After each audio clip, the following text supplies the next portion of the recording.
Good morning, ladies and gentlemen. Thank you for standing by. Welcome to Koppers' third quarter 2025 earnings conference call and webcast. At this time, all participants are in listen-only mode. If you need assistance, please alert a conference specialist by pressing star followed by 0. Following the presentation, instructions will be given for the question and answer session. Please note that this event is being recorded. I will now turn the call over to Quynh McGuire. Please go ahead. Thanks, and good morning. I'm Quynh McGuire, Vice President of Investor Relations. Welcome to our third quarter 2025 earnings conference call.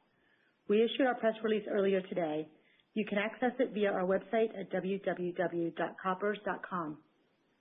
As indicated in our announcement, we have also posted materials to the Investor Relations page of our website that will be referenced in today's call. Consistent with our practice in prior quarterly conference calls, this is being broadcast live on our website, and a recording of this call will be available on our website for replay through February 7th, 2026. At this time, I would like to direct your attention to our forward-looking disclosure statement seen on slide 2. Certain comments made on this conference call may be characterized as forward-looking statements as defined under the Private Securities Litigation Reform Act of 1995. These forward-looking statements involve a number of assumptions, risks, and uncertainties, including risks described in the cautionary statement included in our press release and in the company's filings with the Securities and Exchange Commission. In light of the significant uncertainties inherent in the forward-looking statements included in the company's comments, you should not regard the inclusion of such information as representation that its objectives, plans, and projected results will be achieved. The company's actual results, performance, or achievements may differ materially from those expressed in or implied by such forward-looking statements. The company assumes no obligation to update any forward-looking statements made during this call. Also, references may be made today to certain non-GAAP financial measures. The press release, which is available on our website, also contains reconciliations of non-GAAP financial measures to those most directly comparable GAAP financial measures. Joining me for our call today are Leroy Ball, Chief Executive Officer of Koppers, and Jimmi Sue Smith, Chief Financial Officer. At this time, I will turn the discussion over to Leroy. Thank you, Quynh. Good morning, everyone. I'm pleased to join you this morning to provide more insight on Koppers' third quarter operating performance. Our results largely fell within our expectations despite market forces continuing to exert headwinds on top-line performance. Sales for the quarter were down by 12% compared to Q3 2024, continuing the trend we've seen throughout 2025. Our team's diligent control of spending once again continued to offset much of the impact of lower sales volumes, and we were able to deliver adjusted EBITDA for the quarter of $70.9 million compared to last year's Q3 adjusted EBITDA of $77.4 million. Adjusted EPS for Q3 2025 was $1.21 per share compared to $1.37 last year, as the impacts of our lower top line more than offset our cost containment for the quarter. At the same time, benefits from reducing our interest costs through lower average borrowings and lower average interest rates were essentially offset by a higher effective tax rate in Q3, driven by a geographic earnings mix more heavily tilted to outside the United States. Moving to page 4, I'd like to provide a little more high-level color by summarizing just a few key takeaways from our third quarter. As mentioned, we focused intently on controlling costs to weather the cyclical softness we're experiencing currently. Through 3 quarters, our SG&A was down 14% on an adjusted basis compared to prior year, which equates to over $19 million in savings on top of the millions of dollars in operating savings that we are also generating. Through Catalyst, we're developing a blueprint to make those savings permanent by further simplifying our business, upgrading our technology, and advancing the skill sets of our team members. Because of what we've been able to accomplish on the cost side of the equation for the second straight quarter, we were able to post adjusted EBITDA margins not seen in a number of years. As we capture more profit from every dollar of sales, we're also improving our rate of converting those profits to free cash flow and deploying that cash to reduce debt and return capital to shareholders through our dividend and a steady stream of share repurchases. During Q3, we continued to simplify our portfolio by completing the sale of our railroad structures business, which came as part of the Performance Chemicals transaction in 2014. The structures business had been a steady contributor for a number of years, but struggled leading up to and through the pandemic. It had begun to regain its footing recently, and through the date of the sale was having one of its better years in a long time, but still was margin dilutive for the past 9 years. Other than selling to the same customers as our crosstie business, it did not have any strong synergistic aspects. Once again, we wish that team well and thank them for their contributions over the past 11 years. Further simplification of our business occurred in April 2025 through the closure of our phthalic anhydride plant in our CM&C segment.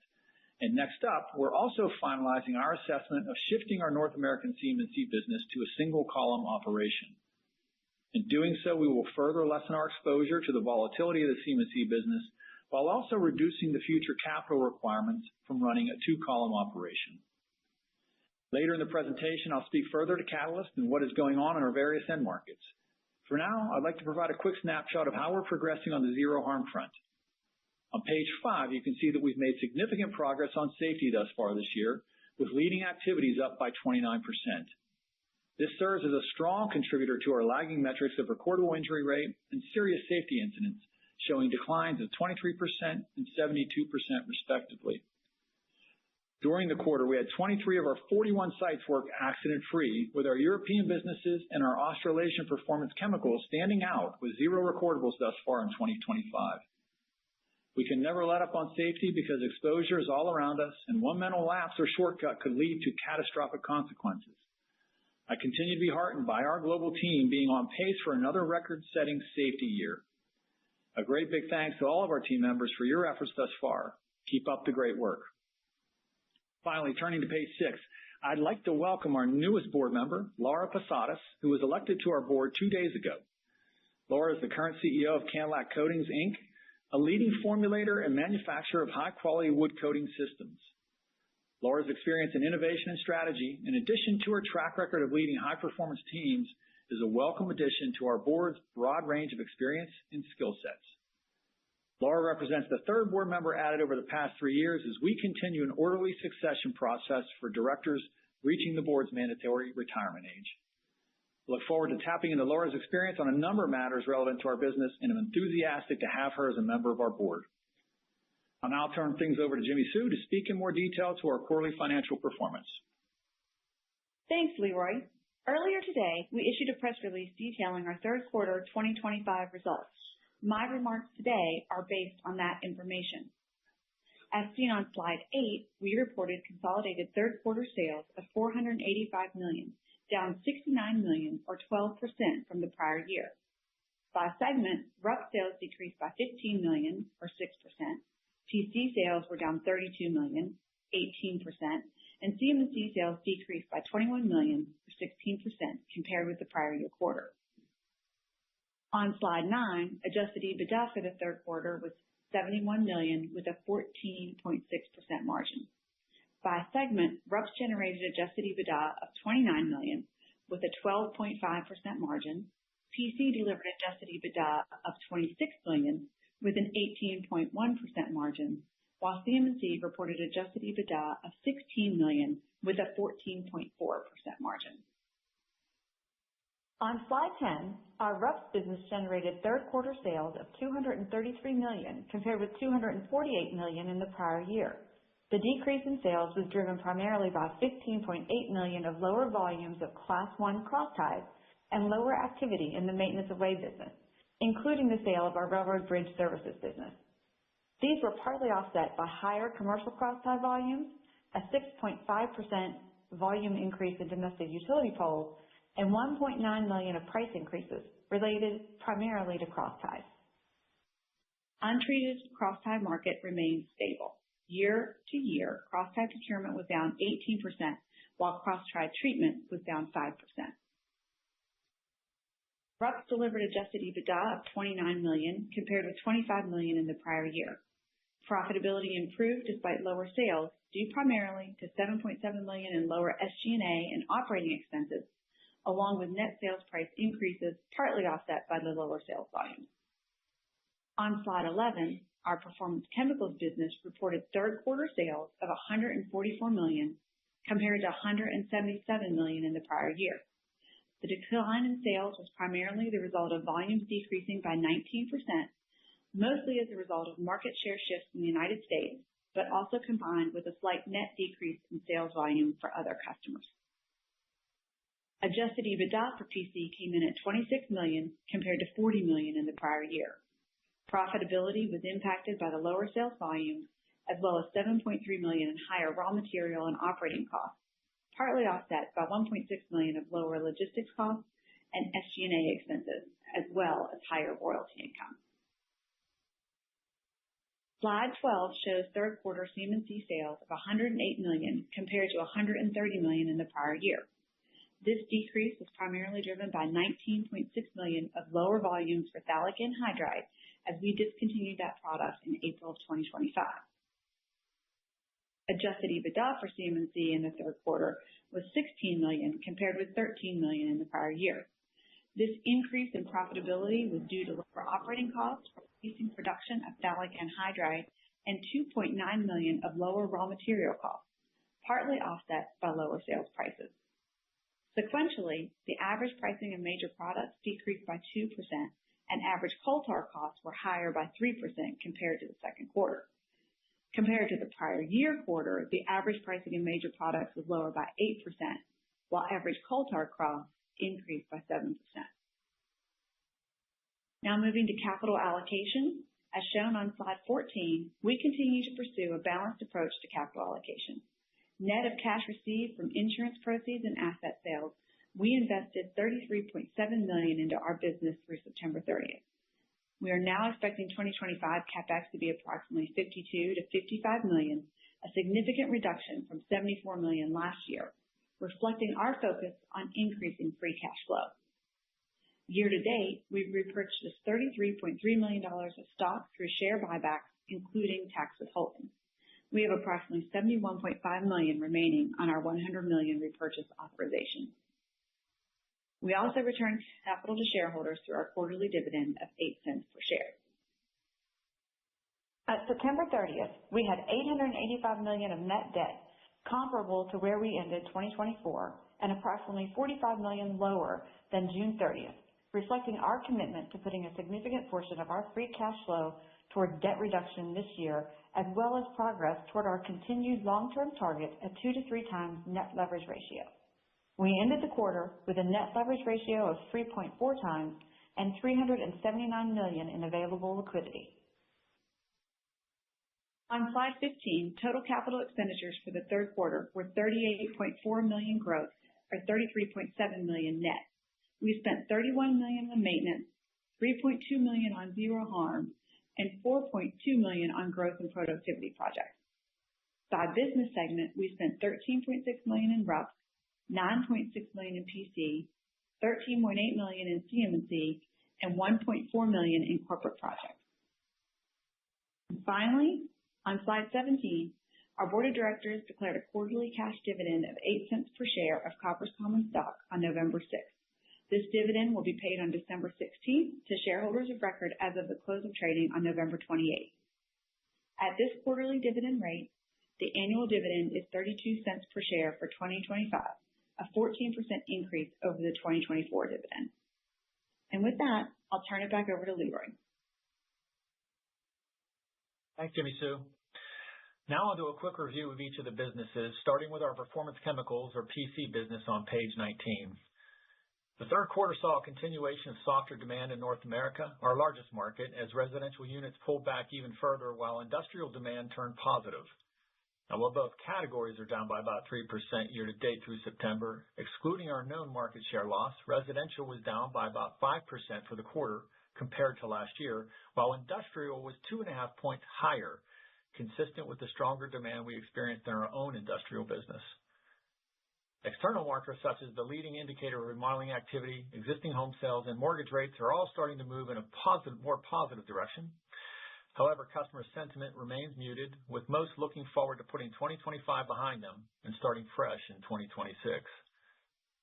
Outside of tariff impacts, we managed to keep costs in check for the most part, which enabled us to deliver a solid 18% adjusted EBITDA margin on a sales line that was 18% lower than 2024's third quarter.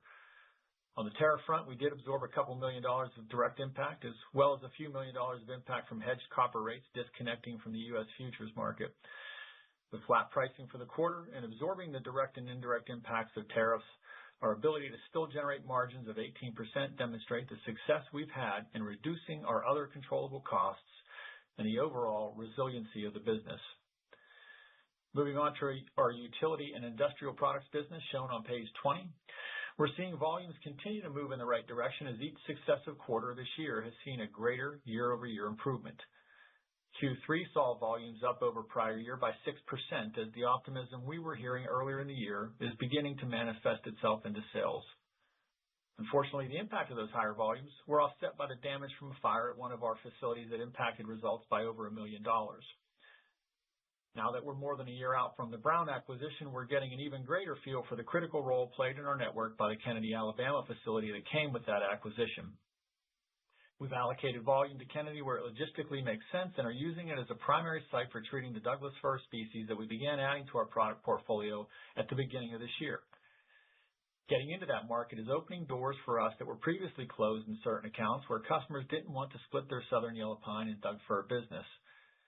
Now, we're early in the game, but adding that species as well as adding sales talent and upgrading our CRM technology is positioning Koppers to be a stronger competitive force in our existing markets, and I believe we are starting to bear the fruit from those investments. We continue to feel good about the longer-term demand outlook for the utility pole market and believe that we can participate meaningfully in meeting its pole infrastructure needs. Our railroad products and services business is summarized on page 21. The third quarter saw another solid quarter performance from our RPS business, despite treated tie sales units being down by 7% compared to prior year. Class 1 units were down almost across the board, while commercial units saw a 9% increase. Aggressive cost actions and a slight improvement from pricing helped offset the volume decline and drove a year-over-year 18% improvement in profitability for the RUP segment.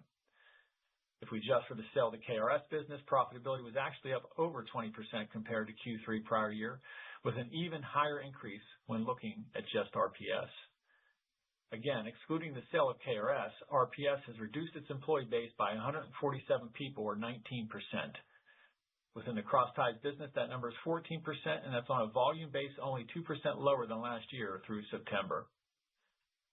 While we expect some comparative volume improvement in Q4, our updated projection of flat year-over-year sales volumes is another drop from previously communicated customer expectations. I spoke a few times over the past 2 years of customers providing forecasts that have subsequently been pulled back, and that trend has not abated. The railroad companies are feeling more pressure than ever to reduce costs everywhere they can, including tie installations. It's difficult to forecast how long the current trend can sustainably continue, but we expect to adjust our forecast down from whatever we are told as we head into 2026, now that we've dealt with 2 straight years of actual purchases coming in lower than customer forecasts. The bigger message I hope everyone takes away is that we have adjusted our cost structure to fit a pullback in the market to the extent it turns out to not be temporary. That also puts plant consolidation back on the table if necessary, but as always, we would view that as a last resort depending upon our long-term outlook with each customer. Next, on to the CMC business summarized on page 22. Despite minimal positive movement on carbon product end markets, we still delivered a solid quarter of performance, finishing $2.9 million better than Q3 2024. Excluding the exit of our phthalic anhydride business, volumes were slightly positive compared to prior year, while average pricing was down by about 4%, consistent with what it is down year to date. There continues to be a lot in flux in our CMC markets. On the plus side, in early August, Century Aluminum announced that the company will be restarting idle capacity, which should result in a positive impact on our pitch sales in North America beginning in 2026. On the downside, more coal tar will be coming out of the market as one of our North American suppliers notified us that they've successfully converted to electric arc production sooner than anticipated, and that we would be receiving our last shipments of raw material from this supplier by the end of the year. Now, that action further justifies our intent to simplify our U.S. distillation capacity to a single column from the 2-column operation that we run today. Doing so will further shrink our CMC footprint, reducing our cost structure and our required future capital outlay. Unfortunately, it is yet another setback that will put the only major U.S. producer of critical projects for the U.S. aluminum and railroad markets in further jeopardy. We're exploring various scenarios as to how to improve the supply situation, which could be simply resolved by more domestic coal tar production staying in the U.S., to support the long-term health of the industry. As shown on slide 23, I'd like to move on to something more positive, which is the work we're doing in Catalyst and its expected impact. Now, let's start with the why, is in why we feel we need to transform. The short answer is that in spite of our many accomplishments and the progress we've made, we still have solid potential to perform at an even higher level. As an organization, we have no shortage of good ideas. Capturing, quantifying, prioritizing, planning, resourcing, implementing, and then tracking these ideas through to completion is a different story. Frankly, it's where all but the very best organizations fall down. You need a well-developed process, the right technology, and a workforce that's more financially astute to improve your chances of reaching success in a reasonable time frame. And that's what we're building with Catalyst. So when I look at our full potential, I see an organization that should be able to deliver 15+% margins on a consistent basis. An organization that should be able to drive earnings improvement of greater than 10% on average over the next 3 years. An organization that should be able to reduce leverage to the low end of our stated range below 2.5 times, driven by significantly greater free cash flow generation, what we believe to be over $300 million over the next 3 years. Part of the path to get there is a continued evolution of our portfolio that would make PC and RUPS a larger share of our top and bottom line as we focus on our more structurally sound businesses that have opportunity for growth and have proven to consistently generate higher margins with lower capital requirements. What does that mean in tangible terms in terms of expected benefits from Catalyst? It means that we expect that Catalyst will deliver approximately $80 million of ongoing benefits by the time we exit 2028. In 2025, we're estimating our capture rate at over $40 million based on our expectation to finish this year at a similar EBITDA level as prior year, in spite of a 10% lower sales line. That means we believe we can deliver another $40 million of benefits in the next 3 years coming from all areas of the organization. Less certain are the headwinds we may experience or any potential bolstering tailwinds, which we certainly haven't had for the past 18 months. Now, there are still a lot of parts moving around as we try to nail down our expectations for next year. And as such, I'm going to hold off on speaking to how much of that additional $40 million benefit we expect to see in 2026 and how much of that could be potentially delivered to the bottom line until we have a more complete picture regarding all other aspects of our business. I'll speak to more detail about all this in February 2026 when we announce our year-end earnings. Moving on to our outlook for 2025, as shown on slide 25, we're now revising our consolidated sales guidance to $1.9 billion in 2025 compared with $2.1 billion in 2024. This reflects our sales expectation at the low end of our previously communicated range due to the soft demand environment across all markets other than utility. On slide 26, we're revising our adjusted EBITDA forecast to $255 to $260 million compared with $262 million in 2024. Both CM&C and PC are expected to be solidly within our previous range, while RUPS is being adjusted to slightly below the low point of its previous range. This is to account for lower than previously forecast cross-tie demand and higher operating costs in our UIP business. Slide 27 shows our 2025 adjusted earnings per share bridge, reflecting a range of $4 to $4.15 per share, with interest savings and benefits from a lower share count being offset by higher depreciation and amortization, a higher tax rate, and lower operating contribution. That said, our range still puts us on par with 2024 EPS, even with a 10% lower top line, which is not a bad outcome, all things being considered. On slide 28, we're now projecting capital spending for the year to fall between $52 million and $55 million, compared with $74 million in 2024. While 2025 has been more challenging than we first thought, I'm encouraged by our team's resilience to step up to the challenge and fight their way through it. I find it quite remarkable that we could be looking at profitability in line with prior year in spite of the softer economic backdrop and tariff disruption we've endured throughout this year. We set the organization up for significant improvement once economic conditions improve. We don't consider our work done, however, as we're ingraining the Catalyst mindset into the way we work every day and continuing to mine for opportunities beyond what is already in the current implementation phase. Similar to what we're hearing from many of our customers, I'm also looking forward to putting 2025 behind us and focusing on what we expect to be a brighter 2026 and beyond. Now, I'd like to open it up to questions. We will now begin the question and answer session. To ask a question, you may press star, then 1 on your touch-tone phone. If you are using a speakerphone, please pick up your handset before pressing the keys. To withdraw your question, please press star then 2. At this time, we will pause momentarily to assemble our roster.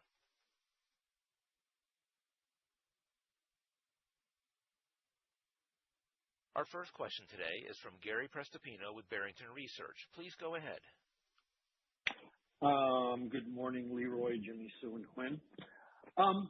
Question here, Leroy, is I'm looking at slide 23, okay? You've taken some good expenses out of CMC, some out of RUPS, yet PC is the lowest expense capture there, but I mean, that's the only business that, it showed a down quarter really in adjusted EBITDA and down EBITDA margins. I mean, is there something inherent there that you can't take costs out, or you just feel you shouldn't be taking costs out because the markets are going to eventually rebound? Yeah, no, Gary, it's a good question. I mean, there are costs being taken out of there, and when we look across the board, you can't view all those numbers as necessarily being only cost takeout, right? Because there's actually things that we've been able to do to improve within our operations, particularly in CM&C, which is why that's a larger overall number. But for PC, we have taken out costs, and we've certainly taken out corporate allocations, corporate overhead costs as well, which is helping them. But look, that is the business that we are continuing to see as our future here, and we want to make sure that we're not cutting too far back in that area when we're trying to go out and win back some business, expand into some different product categories, and look at continuing to build around that business. So that's one we want to be a little more careful about in terms of how hard we cut back.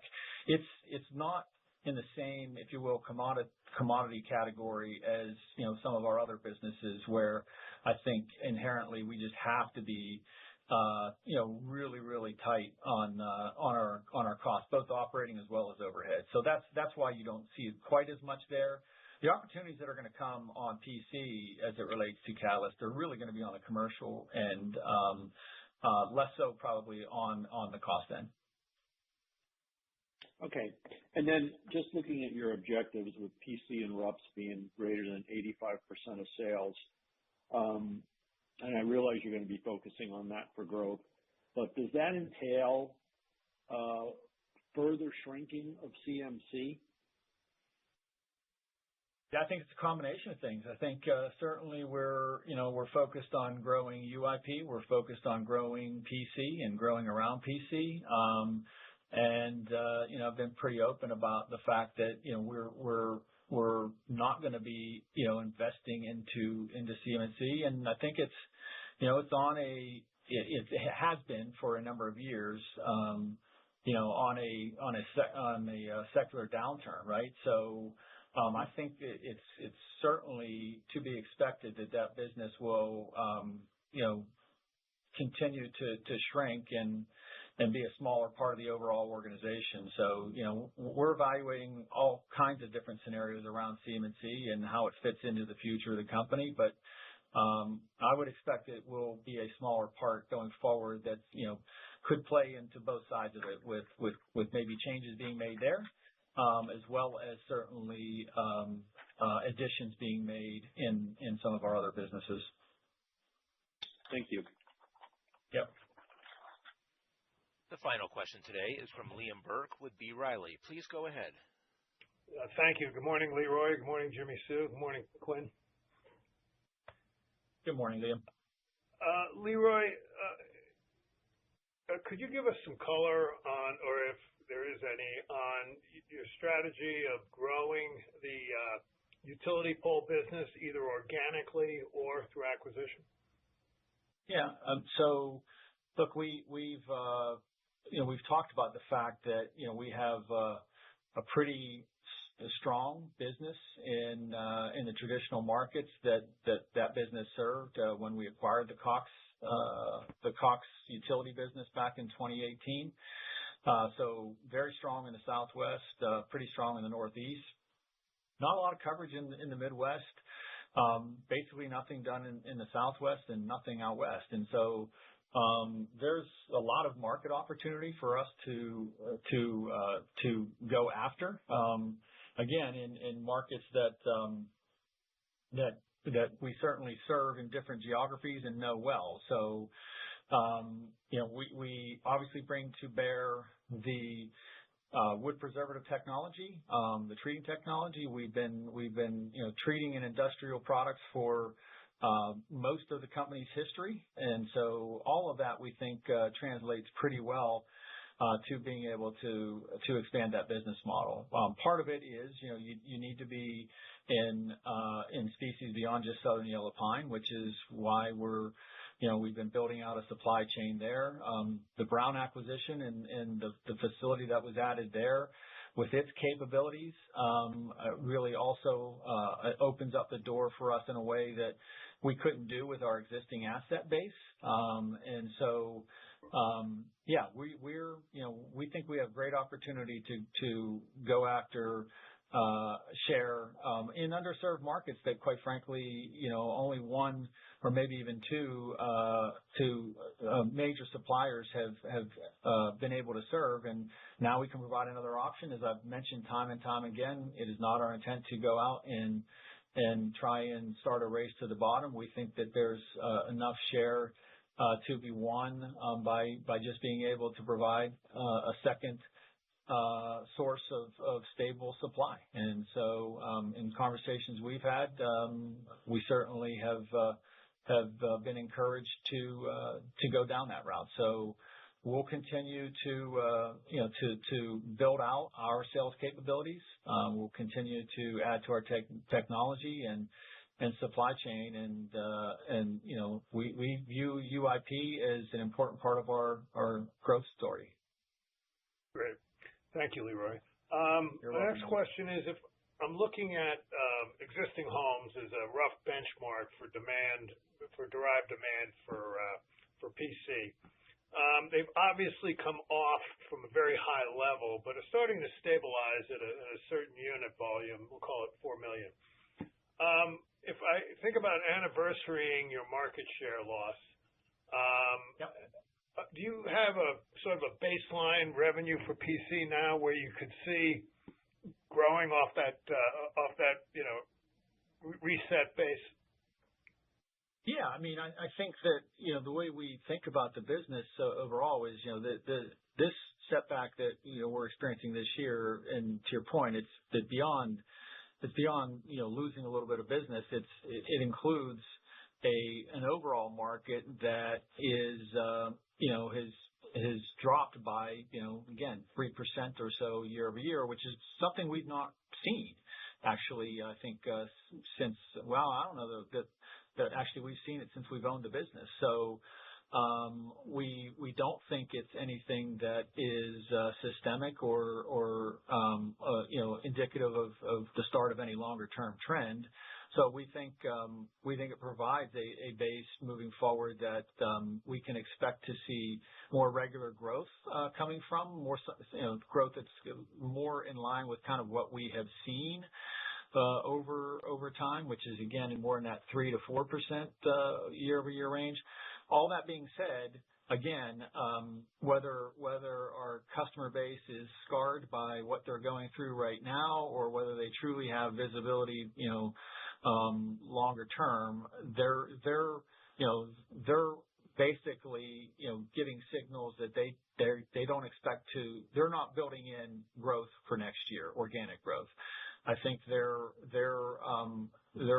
setting expectations of kind of holding flat. And maybe, again, part of that is to prepare for,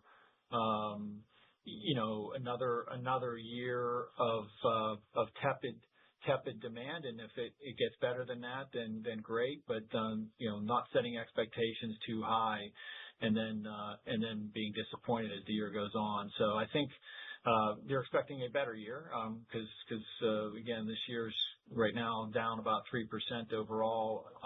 But they're not right now factoring in, or at least telling us that they're factoring in any real growth in the market. Great. Thank you, Leroy. You're welcome, William. This concludes our question and answer session. I would like to turn the conference back over to CEO Leroy Ball for any closing remarks. Thank you. I just want to thank everybody for taking the time to listen in today. Again, I think we have a great story to tell, and despite the challenges that we've faced so far in 2025, I really do think we've set ourselves up for greater success going forward. The catalyst is actually bearing fruit. We see it in the numbers, and we expect to see more benefits coming from that will basically move us in the direction of being a higher margin, higher cash flow yielding, higher earnings business out over the next number of years. So appreciate your support and patience, and thank you for joining today. The conference is now concluded. Thank you for attending today's presentation. You may now disconnect.